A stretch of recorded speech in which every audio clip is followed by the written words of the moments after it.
Nah, antum kalau nanti main itu udah rata ya, udah diratain, main bolanya agak ke sini aja ya, jangan terlalu depan ya. Kalau dia diratain itu, makanya ratakan rapi-rapi tuh. Kalau dia masih tanahnya genjol-genjol apa nggak rata, diratakan. Nah, mainnya ke sini, jangan agak terlalu depan. Jadi antum mainnya sini. Kalau sini kan tanah kita, nanti ke depan itu enggak ya.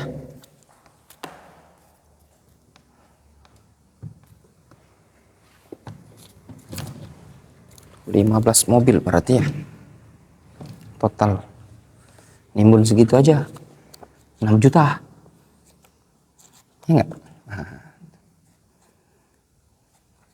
tanah enggak gratis. Bismillahirrahmanirrahim. Alhamdulillahi nahmaduhu wa nasta'inuhu wa nastaghfiruh wa na'udzu billahi min syururi anfusina wa min sayyiati a'malina. May yahdihillahu fala mudhillalah wa may yudlil fala hadiyalah. Wa asyhadu an la ilaha illallah wahdahu la syarikalah wa asyhadu anna Muhammadan abduhu wa rasuluhu sallallahu alaihi wa ala alihi wa ashabihi ajma'in, amma ba'd. Ayyuhal ikhwah thalabatul ilm rahimani wa rahimakumullahu jami'an. Sebagaimana yang telah kita sebutkan pada pertemuan sebelumnya, Al-Imam Muhammad ibn Sirin rahimahullahu ta'ala, beliau mengatakan adraktu bil Kufa 4,000 syab yatlubuna al-ilm. Aku mendapati lebih kurang 4.000 para pemuda di wilayah Kufah, mereka mencari ilmu. Menuntut ilmu di masa-masa muda diumpamakan oleh para salaf kita ibarat mengukir di atas batu. Sedangkan menuntut ilmu ketika sudah tua ibarat mengukir di atas air. At-ta'allum fis sighar kan naqshi 'alal hajar. Ya. Belajar di masa muda itu ibarat mengukir di atas batu. Memang berat, godaan jiwa remaja, jiwa anak-anak itu berat sekali kalau diajak nuntut ilmu. Karena jiwa mereka lebih senang hura-hura, lebih senang malas-malasan. Namun kalau sudah belajar akan nempel, susah untuk lepas. Al-Imam Syafi'i rahimahullah ta'ala memberikan nasihat kepada kaum pemuda. Beliau mengatakan, man fatahu ta'lim waqta syababihi fakabbir alaihi arba'an liwafatihi. Barang siapa yang terluputkan bagi dia menuntut ilmu di masa muda dia, fakabbir alaihi arba'an liwafatihi, maka hendaklah engkau bertakbir di hadapan dia sebagai bentuk wafatnya dia, dianggap sebagai jenazah. Wa dzatul fata wallahi bil ilmi wat tuqa idza lam yakuna fala i'tibara li dzatihi. Kata Imam Syafi'i, keberadaan seorang pemuda sungguh demi Allah itu dengan ilmu dan ketakwaan. Apabila dua perkara tersebut, ilmu dan takwa, tidak ada pada seorang pemuda, fala i'tibara li dzatihi, maka keberadaan dia tidak teranggap sama sekali. Antum ingin teranggap hidupnya antum ingin mulia hidupnya antum di masa mendatang, maka belajarlah di masa muda seperti ini tadi. Wa kama qila, sebagaimana seorang penyair juga pernah mengatakan, ta'allam ya fatah wa jismuka layyinun hasbuka ya fatah syarafan wa izzan sukutul hadirin wa anta qailu. Belajarlah wahai pemuda, wal 'udu ratbun wa jismuka layyun. Ya, belajarlah wahai pemuda selama tinta itu masih basah, wa jismuka layyin, jasadmu masih lentur, maksudnya apa, masih semangat-semangatnya, bisa dibawa ke sana kemari. Fahasbuka ya fata fil ilmi syaraban wa izzan sukutul hadirin wa anta qailu.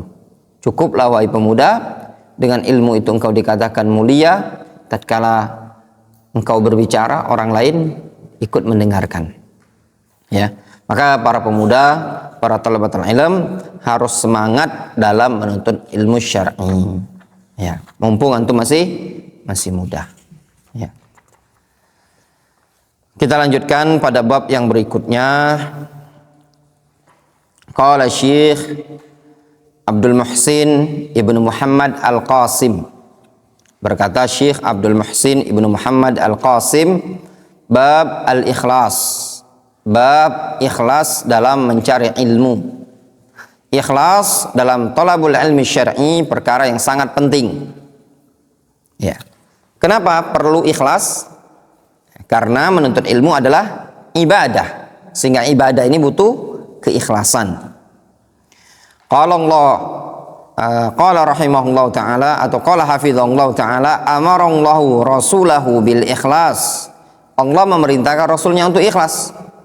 Faqala ta'ala fa'budillaha mukhlishan lahuddin. Ya Muhammad, hendaklah engkau menyembah Allah dengan mengikhlaskan agama ini. Wa amarahu ayyubayyin lin-nasi anna ibadatahu lillahi qa'imatun 'alal ikhlas. Dan Allah Subhanahu wa taala memerintahkan kepada nabinya agar menjelaskan kepada umat manusia bahwasanya agama Islam, bahwasanya ibadah kepada Allah tegak dengan dasar ikhlas. Agama ini tegak dengan dasar ikhlas. Ibadah ini tegak atas dasar ikhlas. Qul inni umirtu an a'budallaha mukhlishan lahuddin. Katakanlah ya Muhammad, sesungguhnya aku diperintah untuk mengikhlaskan agama ini hanya kepada Allah Azza wa Jalla. Maka bagi antum semua ya thalabul ilm harus betul-betul mengikhlaskan niat kepada Allah Subhanahu wa taala. Tulus, ikhlas dalam menuntut ilmu. Apabila antum ikhlas dalam menuntut ilmu, maka proses menuntut ilmunya antum akan mudah dan gampang. Mudah sekali. Tidak ada beban. Tapi kalau tidak ikhlas, beban. Ya enggak? Beban. Segala sesuatu akan ringan kalau ikhlas. Dan segala sesuatu akan menjadi beban kalau tidak ikhlas. Kunci belajar kalau antum ingin sukses, ikhlas dalam belajar. Tatkala antum ikhlas, tulus, murni, maka mudah antum akan menuntut ilmu. Difahami? Ya. Wa akhlisin niyata lillahi fi talabil ilmi. Maka ikhlaskan niatmu kepada Allah dalam mencari ilmu tersebut. Bi antan wiya raf'al jahli an nafsik. Dengan cara engkau niatkan untuk mengangkat kebodohan dari dirimu. Wa tahqiqa ridallahi bil qiyam bihadzal ibadatil jalilah. Dan juga engkau niatkan dalam rangka mewujudkan, merealisasikan keridhaan kepada Allah. Dengan cara apa? Dengan cara mengerjakan ibadah-ibadah yang mulia ini tadi. Wassair ala khutal anbiya fi tablighil ilmi linnas. Serta engkau niatkan dalam rangka untuk berjalan di atas langkahnya para nabi dalam menyampaikan ilmu kepada umat manusia. Nah, ini tadi. Jadi kalau ikhlas itu dalam menuntut ilmu gimana bentuknya? Antum niatkan untuk mengangkat kebodohan dari diri antum dan juga diniatkan untuk mewujudkan mencari ridha Allah Subhanahu wa taala dalam bentuk apa? Beribadah kepada Allah Subhanahu wa taala dengan benar, dan juga diniatkan juga untuk bisa menyampaikan kepada umat manusia. Sehingga tujuan antum belajar untuk mengangkat kebodohan dari diri antum, kemudian untuk beribadah kepada Allah di atas ilmu, serta menyampaikan ilmu tadi kepada umat manusia. Antum niatkan untuk membenahi diri dan diniatkan untuk membenahi orang-orang yang ada di sekitarnya antum. Kata Imam Ahmad rahimahullah ta'ala, beliau pernah mengatakan, al-ilmu la ya'diluhu syai'un idza sahhat niyatuhu. Ilmu itu tidak bisa ditandingi dengan apapun. Tidak bisa ditandingi dengan harta, dengan kedudukan, dengan gelar, dengan segala macam. Idza sahhat niyatuhu. Kalau niatnya sahih, kalau niatnya benar. Jelas? Ya. Wallahu taala a'lamu bissawab. Mungkin kita cukupkan dulu sampai di sini. Naktafi bihadzal qadar.